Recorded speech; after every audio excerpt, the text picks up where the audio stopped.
Hi there. Thanks for tuning in. You've joined Adrian and Ryan's stories to tell. And guess what? This is episode 5. Ryan, you got it? 5. That's an easy one. I started thinking about, what are we going to do when we get into the really high numbers? Then that's 10. Yeah. it'll be like Sesame Street or something like that. Maybe we can get the Count. What was his name? He can come and be a sponsor and count us off or something like that. The Count. Wasn't it the Count? Was it just the Count? Was it just the Count? I forgot. Vaughan. Yes. Ha. So we're going to go in a little bit of a different direction today. Yes. And just a bit of a recap. If you're just stumbling across us, Ryan and I have known each other for 33 years. And counting. What's that? And counting. And counting. and this podcast is about our musical journey, working together, our involvement, careers in music, and other things. Last episode, we got into some politics, which isn't something we're going to try to do a lot of, but I think one of the things you find in life is art and politics, they intersect. And so sometimes it's going to come up. But the main focus is music, our careers in music, our thoughts on music, our thoughts on getting older, our thoughts on a lot of things. Yes. And we joined... If you're joining us now, our first 4 episodes were about our first band, the King Snakes, the Crawling King Snakes, then the King Snakes. Yep. And for 4 episodes, we've talked about our first year as a band.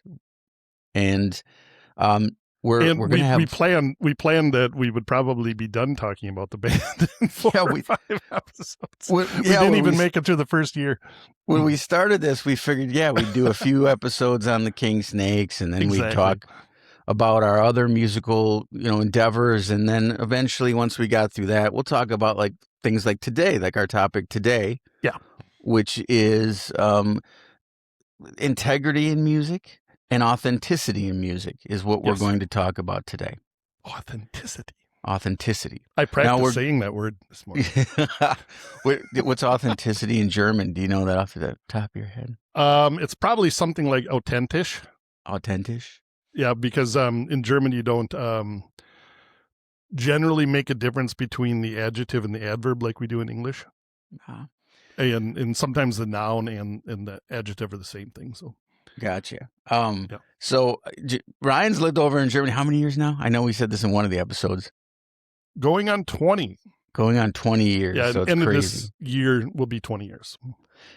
And so I notice sometimes when you and I are talking, how does that work as far as your recall of English? Because you've been over there so long.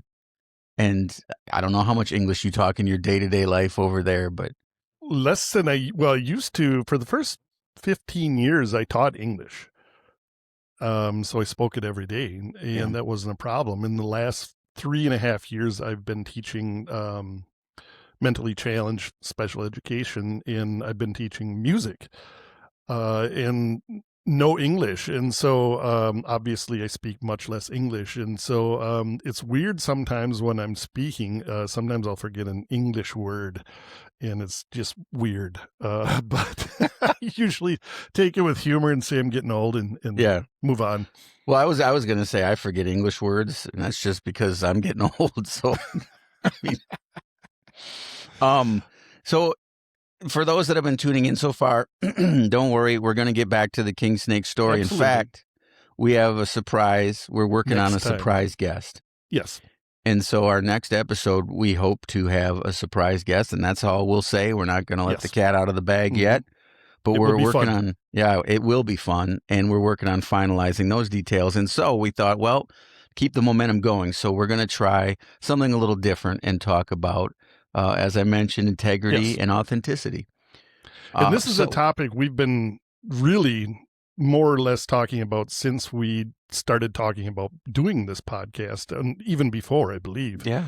And it's a really important topic, and that's why we decided we wanted to juxtapose this in before our next episode with our special guest.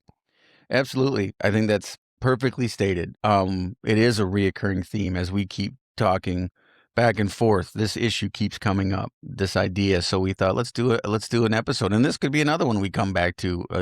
Again, we may not finish it today. We may not. It's the Wild West here. We just see what maybe unfolds. Another 4 or 5 episode topic, but it's important. So you've had a few things happen since our last episode. You want to talk about what's going on with your health and everything? Yes, I elected about 6 months ago. I decided it was time to replace my hip, and so I had hip surgery, replaced it, and that was it's been now it's about 2.5 weeks out, I think. Since I had the surgery, had it here near where we live in the German city of Cottbus. It's not too well known for those of you in the United States or elsewhere. But everything went great. And I can honestly say I'm looking forward to doing some rehabilitation therapy and stuff like that. That should start, I think, in 2 weeks. I think they said. I haven't gotten the information yet. But it's really, having a major surgery like that is how I didn't really think about this before talking about this today. Maybe I'll have to edit some parts out. It makes you really reevaluate getting older. And because you get to a point where, like, right after the surgery, you're helpless. You're more or less completely helpless. You can't do anything yourself, and you're obviously in a major surgery like that. There's pain involved, and so I don't want to sugarcoat it and say there's no, everything went fine. There's no pain, and no, there's a lot of pain involved. And like the first couple of days, you're doing such basic things like trying to stand up on your own, trying to take a leak on your own. I won't go into graphic details, but it's really kind of like, I don't know, it makes you appreciate being able to move. And because I worked with a lot of handicapped children, not only mentally, but physically, I really understand even more for people that have physical handicaps. And it's just, it's crazy. I think the understanding is a really important thing. And I'm really happy I did the surgery. It will be, I feel I'm doing pretty well. I'm pretty mobile. I can, I can walk around the house without, the little crutch things they gave me and stuff like that. Yeah. When I'm outside and for longer distances, I usually have both crutches. But it's, I feel I'm doing pretty good. I can bend my knee, like I'm sitting right now with my knee bent normally. And I will see, when, I'm basically, I'd said to myself, I want to take my time and do it right as far as the rehabilitation of the whole leg and the body goes, because I like, even Nicole said the other night, she's like, are you taller now? Or are you just like walking normal? And she alluded to that. I believe it really is. So I'm like, before I didn't realize how much I was like walking, like kind of hunched over, and for a long time. And right now it's still, there's still some pain even with sleeping, but I can sleep more than like an hour. And so my last thing I'll say about this is, anybody who's our age or older and on the fence about getting a new hip, do it. It's, it obviously, there's no way around it. It's painful, but I think in the long run, I would encourage anybody to look into it if you have some serious hip pain. Well, I do know, since you and I have been talking since last summer, you've had many days where you were talking about being in a lot of pain. Oh yeah. And your job working with kids, you had to move around a lot. So, oh yeah, I'm sure this is going to be a relief. I'm curious, not to compare our situations, but I'm wondering if, to talk about, I mentioned at the top, we're going to talk about getting older. Oh yeah. Yeah. And this is an example, but yep. I know when I went through my thyroid cancer surgery, it was like the first time in my life that I felt like my body was betraying me. And I That's a don't good know way if to you, put it.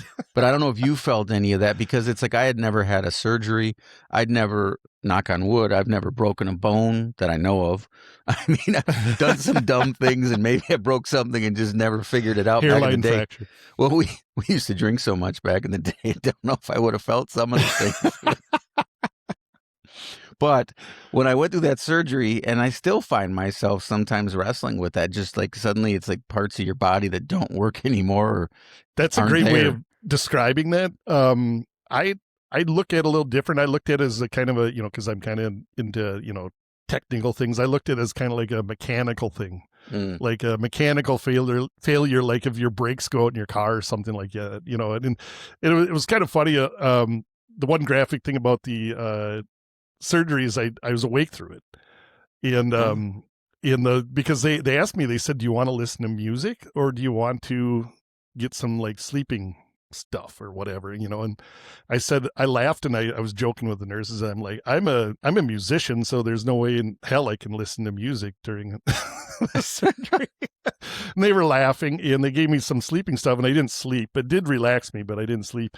And like, they were like, it was like literally like, it sounded from my perspective like they were, like a body shop working on an old car, because it was like, they'd take out the saw, and that then would like, freak me out. I don't think yeah, I could in do the that. end, like, he was like literally like the guy was a bigger, really cool guy, the head surgeon there is kind of a bigger, hefty guy, and he was pounding here because I like I got it like what it is. It's like basically a huge spike, Okay. made of titanium with like the hip ball thing on it, and they pound that into the middle of your femur.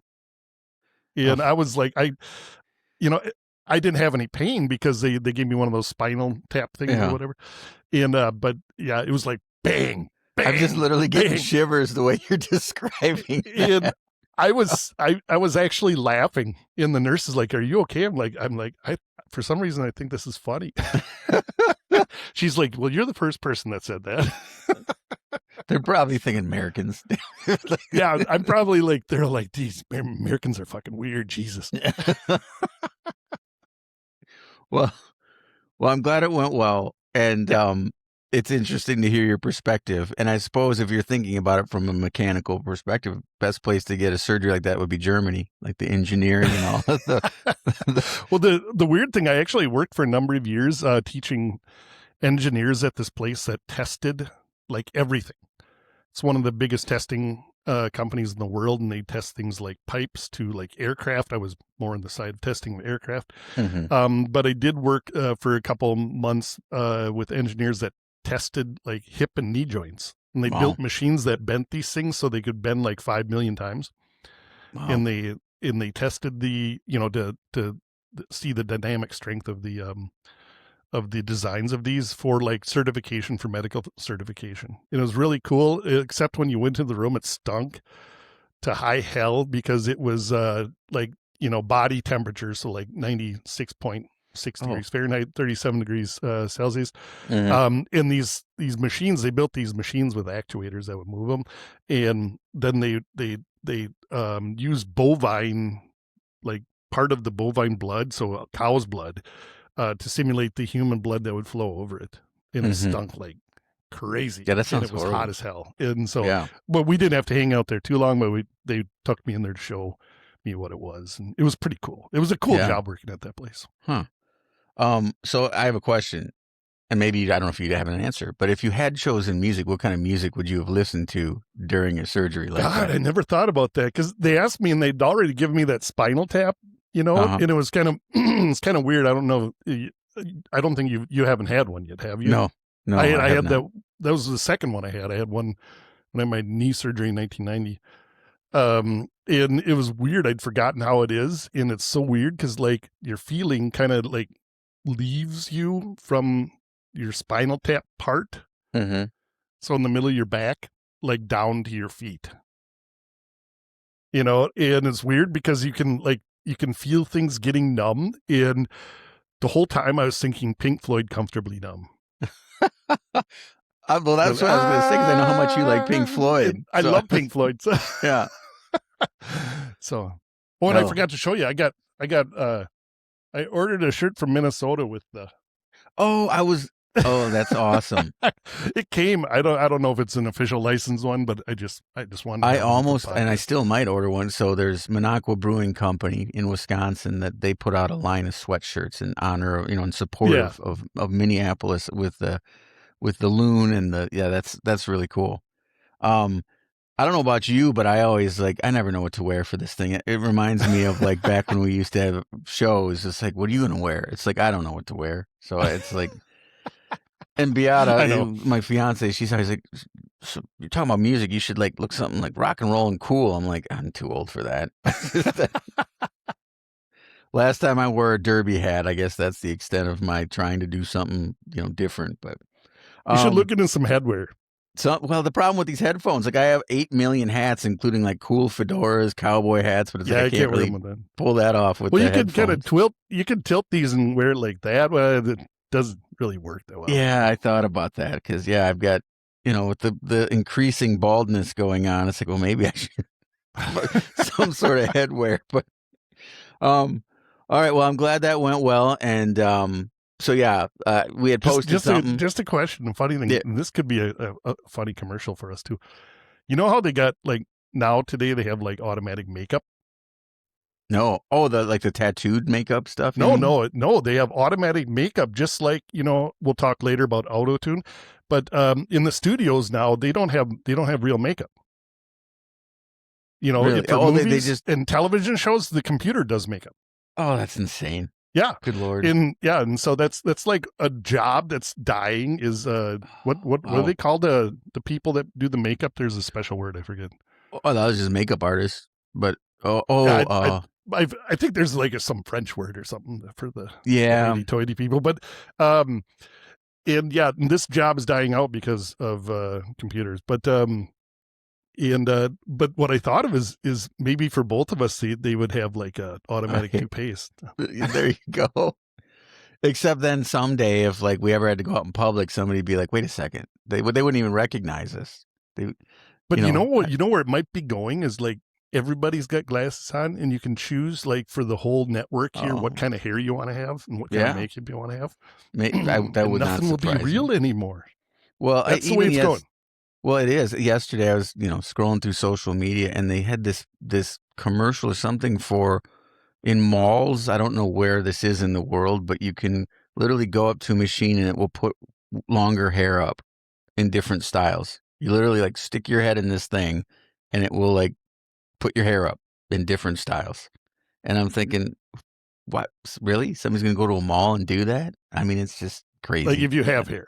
If you have hair. Obviously, you and I'd be screwed. But I mean... So, if you have long hair, you would stick your head in the machine and say, I want, this hairdo, whatever. And it would put it up in different styles. Yeah. Okay. If you want to do it. What happens when the machine breaks and rips the head off? So well, that's one danger we won't have to worry about. Well, there was one illustration, a woman that went up and she had a necklace, and I'm watching this thing, and I'm that because it has these little arms that come up and grab the hair, and I'm that's going to grab that necklace and choke her, but it didn't. But I was that's not that choker. Yeah, that's this crazy world. And this again shows how old we're getting. We're just love people. Damn kids and damn technology. All right. Before it was stay off my lawn. Now the kids don't even leave the house. So it's yeah, I know. It's crazy with kids. It's just my fiance has a 17-year-old, and it just amazes me. Days could go by other than coming up for food.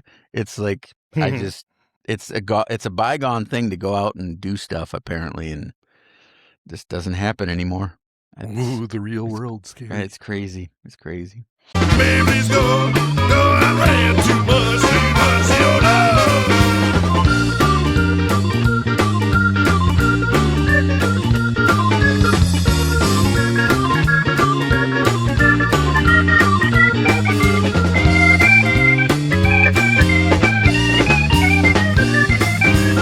Integrity and authenticity.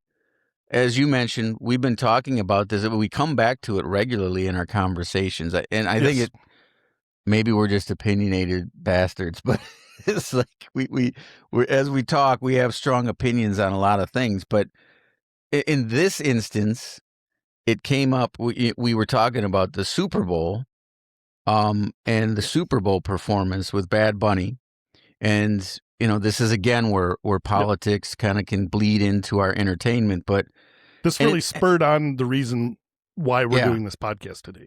So it made us think about all the other examples we've talked about over the last many months, and we'll cover some of them today. We probably won't get through everything, but this brought it to a point for us where, as we were talking about the Bad Bunny halftime performance, we started thinking about a lot of these topics. I don't want to spend a ton of time on the Bad Bunny piece. You and I both agreed on that, but just I wanted to say, this has been an issue forever, as long as I can remember, more recently in the United States. And I don't know what you see from over in Europe, but anytime it's not a white person, people get pissed off, it appears, in the United States. So because Bad Bunny was a Latino artist, and performed in Spanish, half our country lost its mind. But the same thing happened last year when it was Kendrick Lamar, when it was a hip hop artist. People lost their mind. I remember back when Shakira performed, people lost their mind. And it drives me crazy, because for me, I think curiosity is an important thing to have in life. And unfortunately, so many people just, they like what they like, and anything that deviates from it, they lose their mind, they freak out. And for me, I don't speak Spanish, but I was instantly captured by the joy that was conveyed in that performance, some of the cultural things that were new to me. And after the performance, I've spent the last few weeks listening to some of Bad Bunny's music, researching a little bit more about his career. In me, it just sparked curiosity, and I wish more people had that, instead of just going, "Oh, I don't understand it. This is dumb. I don't like it," and attacking it. It's very frustrating. But that led to this thought of, because there was the counterpoint, there was the Turning Point USA performance. Yeah. And that's where we started kind of talking about this idea of integrity and authenticity. No, I wouldn't. This is the Turning Point USA. I thought we were having a technical shit I've ever. I didn't watch all of it. I just heard like excerpts on the news, and I'm like, holy balls, is that bad? Yeah, I tuned in and like just a snippet. When I tuned in, it was like that one guy that had the song, "I just want to drive my truck," and I'm just like, what the dear God. And then I went back in later and watched part of Kid Rock's lip syncing. He swears it wasn't lip syncing. The Germans were making fun of him because he lip synced poorly. Well, anytime you have to put a video out explaining why you supposedly didn't do something, you're usually guilty. Yeah. And so he put this long video out with his DJ explaining, why it wasn't lip syncing. But it got me thinking about, and I'll full confession, when I was in high school, I bought that Kid Rock album that made him famous and listened to it. And I'm almost ashamed of it, but we make mistakes when we're younger. But I was, and still am, a hip hop fan. And so he was like this new white guy from Detroit, like Eminem. So it was this big thing. But I've watched that man grift and just chameleon change for whatever suits him. Goes whichever way the wind blows, he goes. And so, and he's I'm sorry, but he's a no talent ass clown. And really, he really is. And I would like to get more back to Bad Bunny. I can honestly say it's not my type of music generally. Pop like that, stuff like that is not my thing. But I will say I'd never heard of Bad Bunny until they started talking about the Super Bowl. And then I did listen to like a little bit of it, and I think it's okay pop music. Obviously, there's kind of like Latin influences in there, which I think is cool. I like Latin music a lot. And like we both were talking, like we used to listen to the Buena Vista Social Club.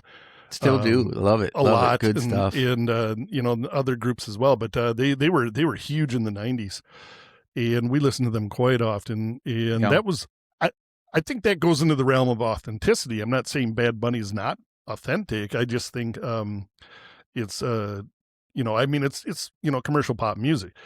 What I did really like about the Super Bowl performance of Bad Bunny is his basically laying out here how Puerto Rico's been screwed over by the United States over and over again.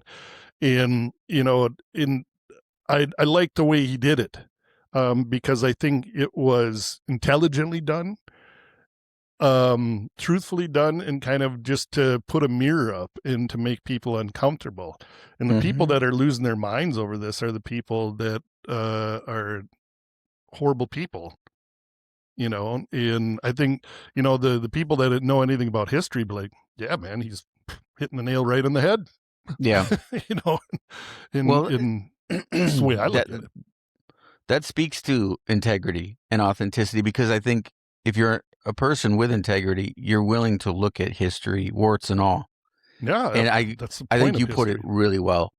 Bad Bunny, or whomever helped him put that show together, was really great. captured a story, Yeah. an authentic story. And the way he said that the United States is just one part of the Americas. I mean, it was a very subtle thing to say. That I hey, thought was really cool. That I thought was really cool.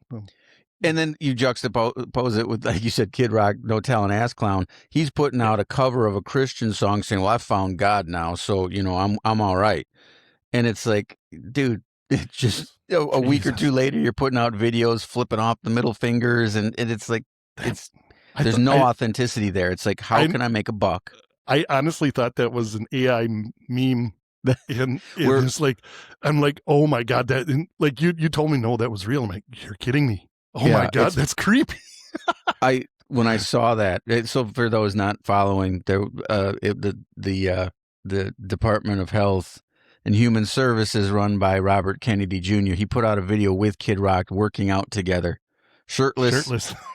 And Robert Kennedy Jr. was wearing blue jeans while working out and jumping in a hot tub with blue jeans, and they were drinking whole milk together in the pool.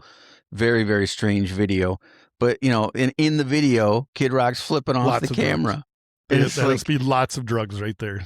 But all these folks that'll talk about family and values, are mad because a man with brown skin is speaking Spanish. It's like, so anyway, that's what kind of started this. And then as we were thinking about it and talking about it, like, we thought of all these other examples where we keep coming back to integrity and authenticity. And I stumbled across a video by Nina Simone, a very short clip I had never seen. And back when you and I used to live together, I went through a Nina Simone phase. I don't know if you remember that. Oh, yeah. She was phenomenal. Just such a good artist. Yeah. And she, in the video, she talks about it's an artist's responsibility to capture their times. Yeah. And it was really poignant to this, where, Bad Bunny was capturing his time. I'm getting goosebumps when you say that for some reason. I don't know why. Just like hitting. I think that that's like really the way I don't know when, I didn't see when that video was recorded. Yeah, I didn't either. I assume it was the 60s, early 70s, but I didn't capture what year she was a little recorded. Judging by the clothes, I think a little later, but but regardless, I think it reverberates today as poignantly as it did back then, if not more so. And basically what she said is she says artists, we all as artists have a duty to reflect here the current situation. Political situation is what she was going to. I don't think she said the word political, but that's what she was saying. And she said we have a duty to do it. Yeah. And I agree. And like, so now, and this captures our moment because, last episode we talked about the horrible things going on in Minneapolis, and Bruce Springsteen put out a song, Streets of Minneapolis. Great. Really capturing that moment.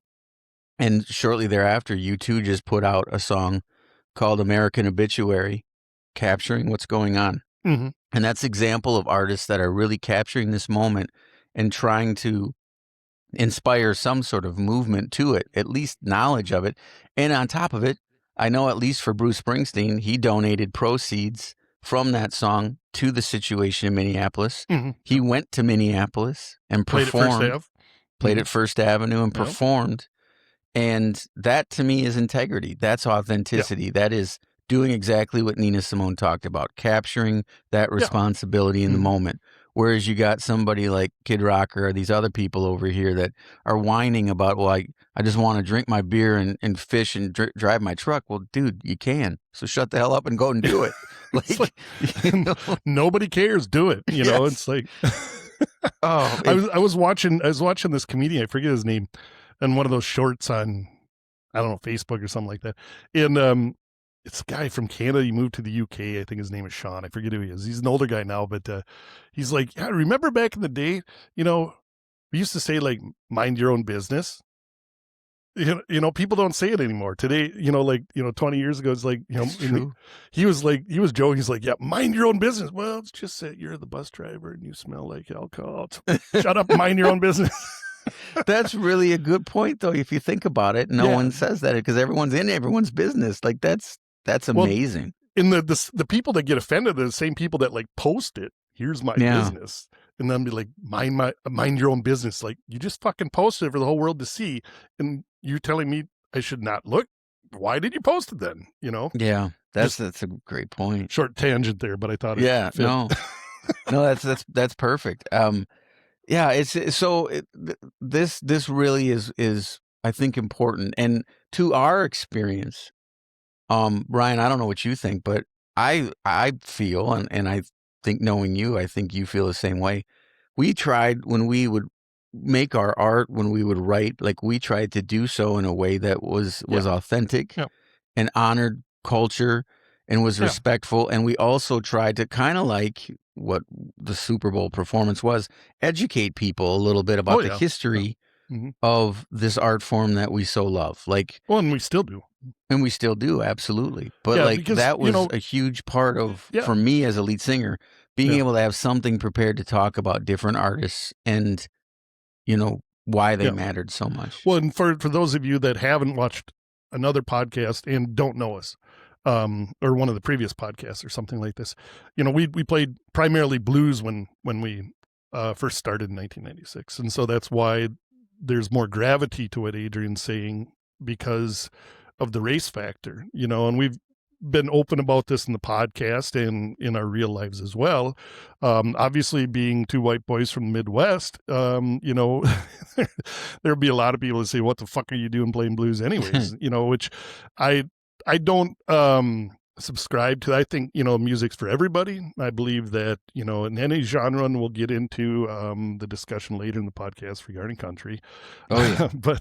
But I think with blues, it's even more important than country, personally, for me, because I think the music genre blues is more important than country, because it influenced so many other different genres, including country. And that, you know, blues has always been overlooked because of the race factor, because absolutely it's primarily, you know, obviously there's always been, you know, people of, you know, whatever color persuasion they played it, but it's primarily black people that have played, the African-American descendants, things like that, whatnot, whatever, you know, you want to call I don't know what's politically correct today or whatever. I think, but I'll stick with black, but you know, and that's what Adrian's saying is that we always, you know, when we were playing, and we'd cover a song, we'd be like, hey, this is Freddie King. You know, if you've never heard Freddie King, go listen to Freddie King, you know, and go listen to B.B. King or go listen to, you know, Sun Seals or whomever. And that was just as important for us back then as it is now. And as you'll see in the podcast, if it's your first time, when we're talking about these artists, you know, we'll put up pictures, you know, to hopefully, especially maybe for younger people that may not know who these people are, that they'll become interested and go, hey, these guys are talking about Freddie King. Who's this? Let's go look. Yeah. And that's our goal is, you know, for us to air our grievances about being grumpy old bastards and talk about the music we like, music we made, the music we are making, but also to pay homage to the musicians we love of every walk of music. But for us, blues is a seminal music for us and very important.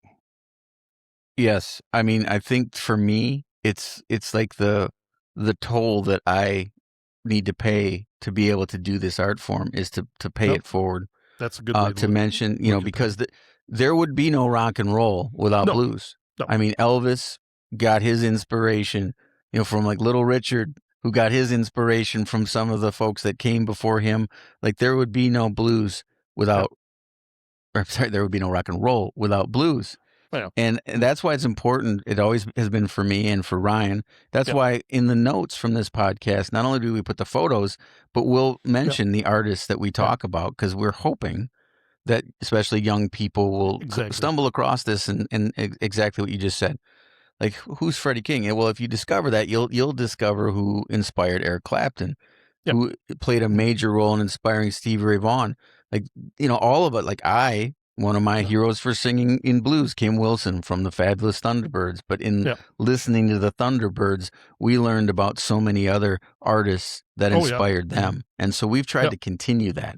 Yeah. And that's, the very definition of authenticity to me and integrity is paying respect to those that came before you. Absolutely. And unfortunately, a lot of people today do not do that.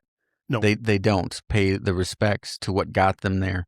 No. And as you said, we'll talk about that with some of the what's, quote, real country and that kind of thing in a moment.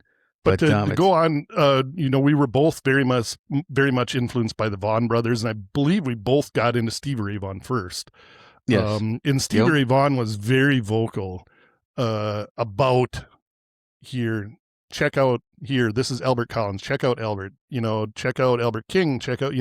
He was very adamant, and he, in his gigs, he always got people up to jam with him. Hey, this is Hubert Sumlin. He was the lead guitarist for not Muddy Waters. Which one was it? The Howlin Wolf. Getting old and forgetful. Whatever. And he was the first one to say, go listen to these people. He would be like, go listen to them. And he said this all the time in interviews. You can go back in these interviews and read them, and you could see what he said. And it's something that's so important. And I think today, I don't know if it's, the fast-paced internet world where you got these 3-second clips or something like that. But I don't know why, but I just feel like a lot of this is lost today because, it's so fast. You don't really have time to digest everything. Yeah. Well, I mean, you and I've also talked, I'm sure we'll do an episode at some point about like the way technology, like social media and things have just screwed us up like so much, like especially young people though, I think, because their brains are still developing. And, but like you're inundated now with so much that like you and I, when we were growing up, we had nothing but time to sit and like digest. Like we talked about it in some of the early episodes. Like I used to go to the library and literally just go through records and CDs, just piling through them. And anything that looked like blues, I would check out, take home, and I would research it. But now it's like you're stuck on your phone looking at it, and you're hit with all these commercials and all the algorithms that figure things out, and then they're just throwing different things at you. And I don't think a lot of people, younger people especially, can slow down like we could to go back and do that research, to go down a rabbit hole and discover, here's Jimmy Reed. Oh, here's John Lee Hooker. Oh, here's Lightnin Hopkins. And that progression that led to our inspirations and what helped develop our sound. And now these again, I said old, but these kids, but I mean, that's what it feels like. Well, they don't have time. Thing with that is it's not the kids that make this decision. It's made for them. It's made for them. Yeah. And I think that's where the danger is not because the kids are using the technology that's available. And if we were kids right now, we would be too. It's not, I don't think it's the decision of the consumer now, and that's the problem. Yeah, that's a great point. Like a crazy thing is this week, I don't know why, but I read a couple articles, seen a couple videos about the comeback of cassette tapes. Yeah. And it got me thinking, and one, I forget who it was, some guy, like an audiophile dude on YouTube, basically he got some new like version of a Walkman and was showing it, and he's saying, it's okay. Sound quality's not the greatest, but he's like, why are especially young kids going back to cassettes? And what do you think were his answers?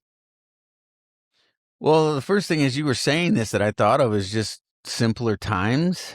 I mean, but again, if they didn't know this, like you or I can remember tapes, they didn't have that experience. So probably isn't the answer, but that's what I thought of as just simpler times. I think there's a natural human tendency to like gravitate towards simpler things when we get overwhelmed, but that's the only thing that comes to mind for me. I don't know what the answer is. I mean, this guy has an answer too. I don't know if that's the answer, but I like I like what you say. I liked what this guy said too. He said one of the big things is not sound quality, it's ownership. Because he said people are going back to, vinyl has made a huge comeback, and we both, love vinyl. Yeah. And CDs. My bank account doesn't, but yeah. No, it doesn't. But CDs and cassettes are making a comeback, and as well for movies, Blu-rays. Well, thank God then, because I've got so much shit. I never got rid of my CDs. I still have boxes of CDs. I still have boxes of CDs too. But the reason is ownership. And the big thing is that for streaming, this happens, I think, more with movies than with music, but they'll remove movies from streaming services. And I've seen that, where like the other day I was trying to find some documentary I wanted to watch about. No, I wanted to try to find that movie Blaze and watch that. And Blaze, the one that Ethan from Hawke Blaze Foley, yeah. Mm-hmm. Came out 2018. Ethan Hawke, I think, made it, and and I went on good old Google, and they said Netflix has it. So, but my problem is there's a lot of stuff where in U.S. you can watch it, but they don't have the licensing for. Most often it's the music in Europe, and so I couldn't find it on I couldn't find it on Netflix, I couldn't find it on Disney Plus, I couldn't find it on Amazon.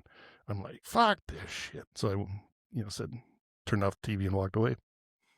You probably have to buy it because some of those, if they can't get like the distribution rights, like it, it's. I thought that was interesting when I was in Europe for the first time a few years back. I didn't know that there was Netflix different there than here. So like when I went to London and the host had Netflix, and one night we put it up and it was just like completely different programming. I was like, oh wow, I didn't know that. So that's interesting. But it goes to ownership, and that's why, love because people are getting sick of like getting into some type of music, or more often I guess it's more often with movies, and then whatever streaming service decides they're not carrying it for whatever reason, be it licensing or whatnot, and then they remove it. And these people get used to watching it or listening to it, and then it's not there. It's funny because I always had this paranoid thing about technology, where I always worry, like, all these things, like I don't know how many thousands of dollars I've spent on downloading music, but I always have this fear that it's going to go away at some point. Like it just, what if tomorrow Apple folded? I've got hundreds and hundreds of albums I bought through, Apple Music. If that just goes away, same with Amazon Music. Can't you stream them albums by Apple Music? Well, yeah, you can, but this was like I don't before. Have Apple Music, no. Yeah, well, I have actually Amazon Music, but I buy all my music through iTunes, and so it's on my, it's in the library. But if that ever went away, that's gone. Like unless I downloaded it to my computer, which sometimes I have, and so I worry about that. In my job, I've got a donor software that captures all the donor data, but I always worry. So I have a backup spreadsheet just in case that platform ever went out of business. Oh yeah. And so that makes total sense. That ownership idea, I love that. Mm-hmm. I also love that it makes me look like a genius that I kept all that stuff because, I did see that recently. Like you're starting to see more CD players now coming back into vogue, and as I said, I have boxes and boxes of CDs. And the second point. Sorry for the interruption. The second point was deliberate music choice. And he was saying he was being kind of dramatic, but you will definitely understand because we did this all the time. Is that he's saying there's like a ritual to like choosing a CD or even a cassette tape or a record and putting it down and sitting down and listening to the whole thing in the order that the artist wants you to listen to. Yeah. And that, I think, is a huge thing. Me being a huge Pink Floyd fan, I was so pissed off. I used to have Spotify years ago. I switched to Tidal, I went and played Pink Floyd Dark Side of the Wall. Most of the people that know me know that's one of my favorite, probably my favorite album of all time. And they fucking shuffled it. And I was I was sitting there in the first song. I'm like, that's not the first fucking song. And I went and I had the CD because, I bought the CD 20 fucking times because it was stolen. Pretty much every party we had, somebody ripped it off and I had to buy. So I think I bought at least a couple guitars for David Gilmour. And I know other people that had the same situation, and I was just like, what? You can't fucking shuffle Dark Side of the Moon? That's not allowed. And then I the next day I canceled Spotify. I thought you were going to say you wrote a letter to the, because that'd be the ultimate old person thing to do. I'm going to write a letter. That would be the ultimate old guy. So I'm going to write here. I'm really mad. No, I cancel it. I'm like, fuck you. And I went to Tidal.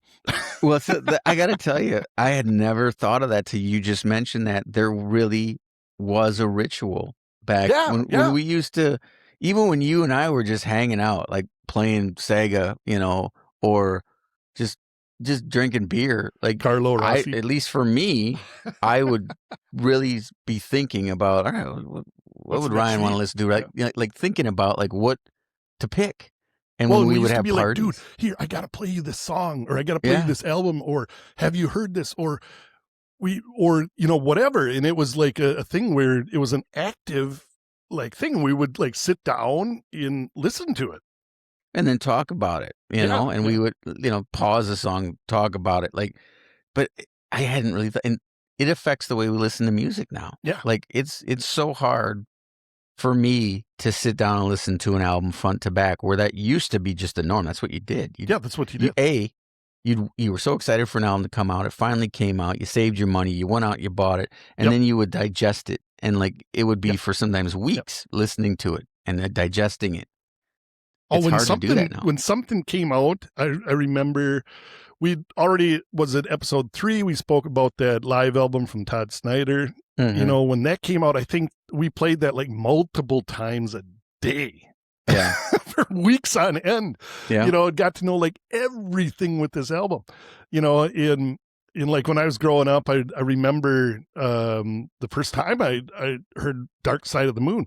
The first 3 CDs I bought. I got my fingers working now. In Europe, US 3. First 3 I bought. Stevie Ray Vaughan, Soul to Soul, Dire Straits, Brothers in Arms, Pink Floyd, Dark Side of the Moon.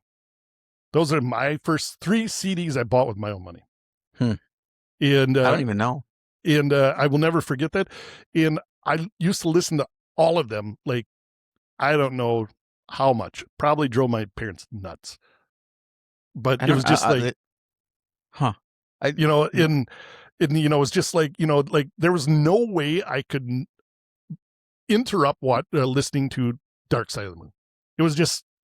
It was a written law. You could not when you start, you need the 45 minutes or whatever it is to listen to the whole thing in its entirety in the order that it's supposed to be. If you got vinyl, okay, you got to switch the side. Big deal. But you have to do it with this album, and same with The Wall, same with Wish You Were Here from Floyd. They were very conscious about, they're basically kind of symphony works, symphonic works that, kind of went together. But so this is another illustration for those listening and watching, where we just flow with things, we create our thing. But this is really good. I'm glad you brought this up, because the ownership thing and the choices of the music curation basically is kind of what we're talking about. Yep. Mm-hmm. Is really good stuff that I hadn't thought about. And it's got me thinking about how I used to take so much pride in digesting an album, sharing that with other people. Exactly. Hey, you really got to check this out. And now it's when I'm working and I put up, Amazon Music, I may think of an artist, and put it in, and listen. But I find after a few songs, I'm like, okay, well, now I'm going to switch to this. Oh, well, now I'll do this. Or maybe I play a song. Well, then Amazon Music starts shuffling and just picking things for me. I hate this. But I've gotten so used to that now that I don't even think about the last time I really sat down and listened to an album front to back. It becomes harder to do. And this leads to an idea in my mind about integrity and authenticity. Yep. Artists like Pink Floyd, a lot of artists used to have these albums that were like almost concept albums, or the time and they put into it though to create this whole listening experience. Mm-hmm. That's largely gone now because of the way our technology is and the way things are fed to us. Mm-hmm. And that takes something away from the artist, I think. And it also forces the artist to maybe create music in ways that are so different from what it used to be. Instead of like, hey, I'm going to put this album out and this is, a concept that is important to me and I want you as the listener to really listen to this. Now it's like, well, I'm going to put out this song for you to stream, and now this song and this song and this song. Mm-hmm. And it's all about the clicks and the dollars, and it's not about the quality of the art. And there's no connection between songs. Yeah. Generally, they're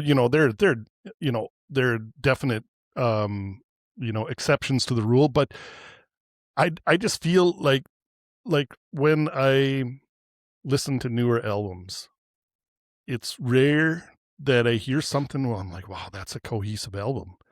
And that's one of the reasons why I love Sturgill Simpson's last album, Johnny Blue Skies. Mm-hmm. Passage de, what's that? Passage, isn't it? Passage. It's in French. Whatever. What was the word? Well, if they don't speak English, I ain't interested. So, but anyways, the Johnny Blue Skies album, he's coming. We're both really happy he's coming out with another one in March. March 13th.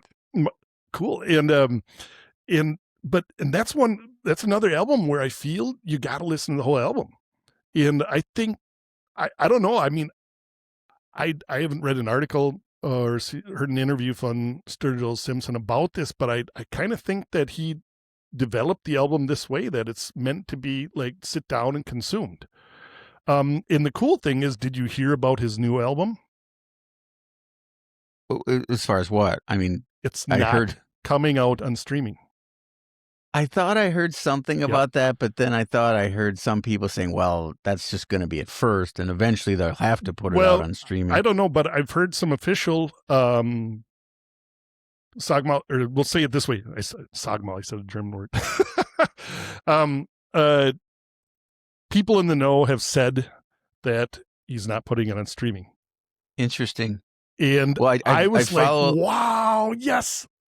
I follow a lot of awesome Sturgill Simpson pages, and there's a lot of people that are losing their mind because they keep trying to pre-order the vinyl, and it's sold out. That'll be interesting to see what happens. I know other artists have tried that, and especially in the hip hop world. I follow a lot of hip hop, but like there was a couple of artists that tried to do like, okay, we're not going to put it on streaming. We're just going to do the physical, and eventually they caved and they put it out on streaming because they got so much pushback from fans. Again, to our point, I think fans have been programmed like, I want it now. I want it on my streaming service. I want it now. And so I think they get pissed off. So it'll be interesting if he sticks with that. I think that's cool. I can understand. I mean, I stream too, and I'm happy to pay for the streaming prices, and I'm happy to pay a little more with Tidal. And they say the artists get a little bit more, per stream or whatever. Whether that's the truth or not, I don't know. But it is something where I do like streaming, and I see the viability of streaming, but I really like what Sturgill Simpson is doing in this case. For me, this is the core of authenticity, because he's like, we're getting screwed, and by we're talking to artists. We're getting screwed on streaming. And, with time, the revenues from streaming go down, down, down. Mm-hmm. You and I are small fish and we get nothing, but even like a Sturgill Simpson, I don't know. Do you know that guy that what's his name with the big beard, that country dude, that Jamey Johnson? Do you know him? I know of him. I've not listened to much of his stuff, but I know I've of only him. I know him best because he did a cool duet with who's the lady that plays the fiddle in that bit? Allison Krause. Allison Krause, yeah. And that's he good he stuff. did a really cool duet with her of Seven Spanish Angels. Okay. In some like Kennedy Center. That's a Willie Nelson song, isn't it? Yeah, it was a Kennedy Center thing for Willie Nelson, like an honoring thing. Yeah. And it's really cool. Check it out on YouTube. And he said he came out in an interview a couple months ago and said he stopped recording albums because they didn't move the needle much. And he was talking about financially. Right. Well, yeah. I mean, you and I can speak to that. Oh, I mean, when I did my solo album, it cost roughly $13,000 to make. Mm-hmm. And I don't recall off the top of my head what I made, like from just like people buying from me, like physical copies.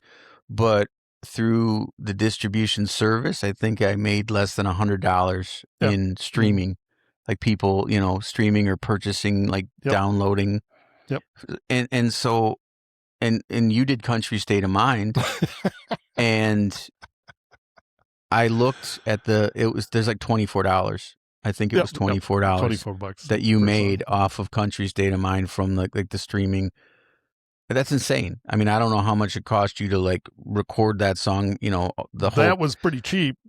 Yeah, because I did a lot of stuff myself because I did like the mastering myself and in the mixing. I think Greg did that, but in like with my blues band that I had here in Germany, we unfortunately put the album out right before COVID.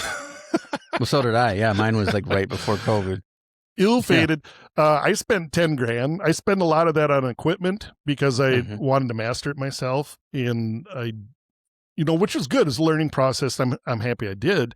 But I spent $10,000, and I think my revenue income for that was before COVID hit maybe 1,000.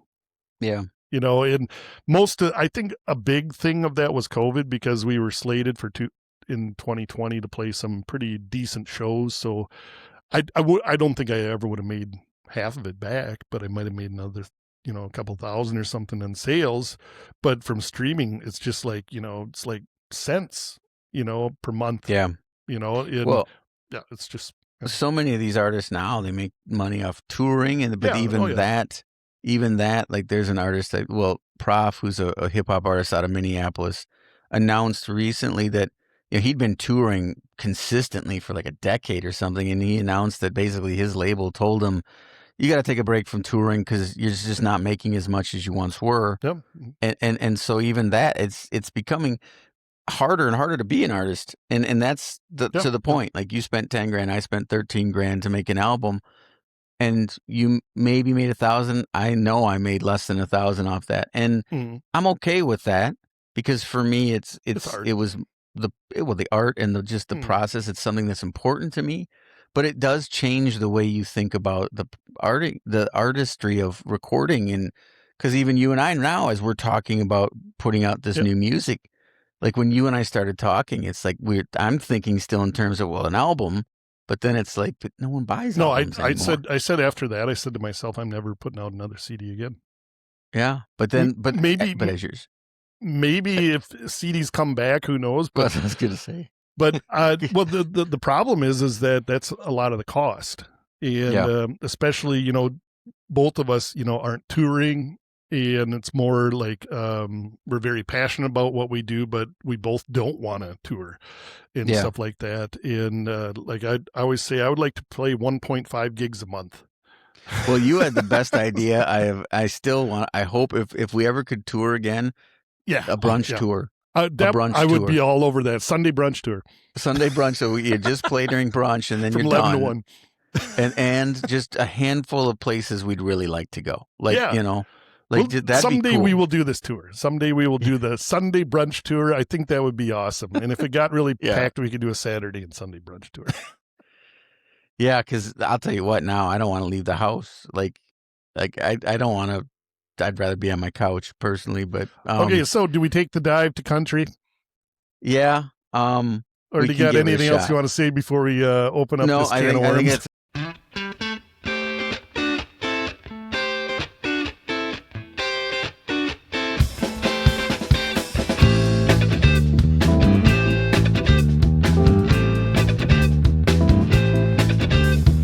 when we started talking, last summer, it was right in the thick of, there was a beef in country music. Mhm. Charley Crockett and Gavin Adcock. And then later, like Morgan Wallen kind of got into that, and Zach Bryan. And so for those that maybe don't know, and Ryan put this very well, I think you'd said good country versus bad country. Yeah, you had mentioned an artist last time. Was it Zach Bryan? And I said I wasn't sure because you know much more than I do. You follow these things much more. The than gossip, I do. And I'm like, you gotta help me out. Is this good? Is he good country or bad country? Yeah. It's like good side of the force or bad side of the force. But Star Wars fans.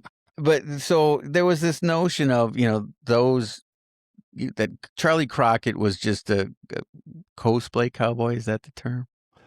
That he basically was just putting on an act, because Charley Crockett, at one point was a street performer. Term that I came up with. Well, you did a song about that. I am right. I'm about 99% finished with that song. Yeah, that inspired you to do a song. Yeah. But I've heard a term, I don't remember what it is, but a lot of people accuse Charley Crockett of just putting on an act, because he used to be a street performer in New York City on subways, and he kind of did hip hop, R&B flavored things, and then he was a street performer in New Orleans. But I mean, he's from Texas, and he claims that his roots are there, and yeah, he dresses up in the fancy Western wear, and he plays it up. But so a lot of people like Gavin Adcock and the Morgan Wallens, who are the bro country, if you will, were like, oh, he's fake. He doesn't deserve to be in country music. And so there was this beef. And then Zach Bryan was in the middle of it. So Charley Crockett and Zach Bryan, I would consider on the side of good country. And Morgan Wallen and Gavin Adcock, I'll admit, some of their stuff to me is catchy, but I recognize that it's the quality of it is it's mindless brain candy. It's just something that's somebody put through a lab and basically said, okay, the people will respond to this. They throw some hip hop beats in there, and they they sing with a twang, and people buy that shit. I don't know. And so that you and I talked a lot about that, the whole those sides, and that Todd Snider comes up in that. And I don't know what you want to say about it. Like I feel like I'm spinning my wheels on it, but I just think, like, for me, I don't listen to I call, like, what's their names again? Gavin Adcock, and what's the other guy's name? Morgan Wallen. It's not something I listen to, and it was hilarious. I don't even know who it was, but when I was back in the United States last summer, I was driving around with my girlfriend, and I'm like, well, I just want to put on this old country station out of Rochester, Minnesota that I didn't used to listen to a lot. It was kind of pop country back then. I just wanted to, like, listen to see if the station was still there, and B, what they were playing. Yeah. We listened for about 30 seconds, and somebody started rapping to hip hop, and I'm just like, I looked at my girlfriend, and I'm like, change the fucking station to classic rock as fast as I could, because I'm just like, that's the worst music I think I've ever heard in my entire life. And I don't know. I mean, you sent me Gavin Adcock. And I won't say my special name for him on the podcast. No, but, we don't want to do that one. But you can probably think for yourself what it is. But you sent me, I believe, 3-4 songs to listen to. I also sent you some Morgan Wallen stuff too. And I was just like, it's really pop country. It's like what Nashville wants to spit out to make money. And that's not something I've ever been into. I haven't ever listened to any of that. And so I don't think that's really changed. And, like the Charley Crockett thing, like I told you, I mean, like there's some stuff I enjoy what he does. He lives in the social media world. I don't know how much of that's just him or his manager or managers, or I have no idea, but I have a feeling he likes it. And the thing I posed to you this week is I'm like, do these guys like have a conspiracy to like keep this feud going because it brings people to their websites? I would not at all be surprised. I You know- mean, even like I was mentioning, like Zach Bryan and Gavin Adcock had this beef, and this summer they had footage of it. Some music festival, they were jawing at each other through a fence, and then Zach Bryan tried to climb over the fence and go at him.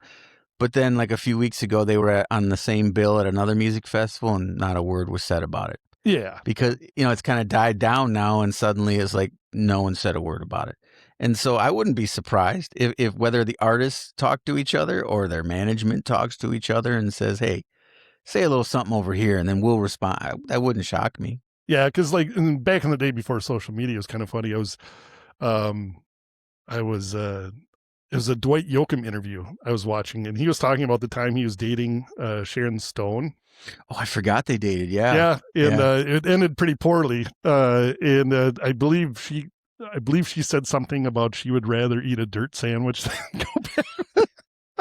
Pretty bad breakup, but it was funny because Dwight, he takes it with humor now. Maybe he didn't back then. I don't know, but it was an interview. I think in the last maybe last 5 years or something like that. But he was saying something like the lead guitarist, I don't know if he's the manager of the band or whatever, but he's keeping tabs. He's like, you got to hang on with her a couple of weeks because we're selling a ton of albums every week with as your girlfriend. And he's like, sorry, bro. Or, sorry. He didn't say the word bro. I just slipped. Yeah, no, that's great. He's like, sorry, she's gone. He's like, oh, damn, we were selling good albums. Yeah, I wouldn't be surprised if that's a part of it. The whole thing is frustrating though. And then you look at somebody like a Todd Snider or a Sturgill Simpson that you and I were talking. You had mentioned Todd Snider. You said a truth teller, and I liked that. Yeah. And I think Sturgill Simpson's like that. In fact, several years ago, he was protesting the Grammys. He wouldn't go to the Grammys. And it was the Country Music Awards. Or was it country where he was like busking outside, like with outside his Grammy in the guitar case? Yeah, because they didn't invite him to the Country Music Awards. That's right. That's what it was. And that to me, that's a perfect example of integrity and authenticity, because it's like, screw you. I don't need your, little award show. I'm going to go out here with my Grammy and just play on the street corner. It's really well known the Country Music Awards just fucking suck. But but it was cool that he obviously has a sense of humor, or he wouldn't do something like that. But it is authenticity right there. That's a prime example. And I think for me personally, he's an artist that embodies authenticity today. Yeah. And I think he always has too. From his first album on, he wasn't, he's not trying to be somebody he's not. He's not, posing as, I mean, I like Charley Crockett. I don't think he's great. I've told you that. Well, share some of the reasons why, because I like your thinking behind that. Like you had said. I mean, the one beef I have is with anybody putting 30 songs in an album right now. And we've talked a lot about that. And you said a lot of artists do this today for streaming revenues, and I understand, but I still think, he needs a huge filter. Well, he does it a little different. He doesn't put out 30 songs in an album. He just puts out a lot of albums. He's had 3 albums in like a year. Yeah. Whereas, I'm sorry that I kind of switched it up in my brain, but no, but it's the same point. Like he's just doing it in a different way. Yeah. And you said like he could probably put out one album with all the good songs from those, but he doesn't. And just like Morgan Wallen puts out an album with 36 tracks because he knows, that's going to take over the top 36. It's just on the charts, just money. That's just money. And the streaming. Yeah. And that goes back to what we were saying about it used to be about you'd put out an album, and artists would sometimes go a couple years between albums because they were taking time to craft a really quality product. Oh yeah. Now it's just, I'm going to put out as much shit as I can, as quick as I can, to make as much money as I can. And that to me, there's no integrity in that, because there's almost a guarantee that your product's going to suck. Yeah. Because you're not taking the time to cultivate it. And that's really that hits the nail on the head here. Definitely is a thing. And like Charley Crockett, I mean, I'm fine with his image. I think there's too much of it in social media, but I'm fine with his image. And that's the thing, like, we both definitely are not nailed down to one genre for what we do, and for what we write. And you, I think, struggle with the image thing a little bit more than me, in the sense, because I'm just like, if I want to fucking write a country song and wear a cowboy hat and cowboy boots, I'm going to fucking do it. And I don't give two shits what anybody says about it. And you're like, I don't feel right wearing a Stetson. I'm like, dude, if you're fucking singing a country song, who gives a shit? And I just don't feel like anybody has the right to tell anybody you can't play the music. Yeah. That I just don't feel that is in the DNA of a human being to say, like, for me to, I may not like the music. And I may be honest about whether I like the music or not, but I would never tell somebody not to do that music. I may phrase it and say, dude, you should maybe not play music. But I would never say you should not play blues or you should not play country. I would never tell a human being that they shouldn't play the music they want to play. And I just don't understand this whole feud. I don't buy into any of this bullshit of somebody saying I'm country, you're not. Yeah. Because I don't feel this happens in other genres. Maybe it's people out there could correct me. That's fine, but certainly not at this level. You don't see this in the blues world. You don't see somebody going like, you should not play the blues. I'm blues. You're not blues. Yeah. Could you ever imagine B.B. King telling somebody not to play the blues? No, I don't think so. I was trying to think from my experience. Definitely, I've never felt that. Like when we played, I mean, we shared the stage when we played First Avenue, like with some pretty big names in the blues. Oh yeah. And never once did ever somebody make me feel like you have no business being here. No, why? I think people were pretty welcoming. Luther Guitar Junior Johnson was cool. Yeah, I didn't think I got to meet him. I don't remember. Yeah, I did. He sat and watched her sound check. Well, no, but I don't know if I ever talked to him. I don't remember talking to him. He sat right by my guitar amp. Did he? Sound checked. Drank beer. Well, I probably drank too much beer that day. He gave me the best compliment of my entire life. Which was? He said, you play pretty good for a white boy. Nice.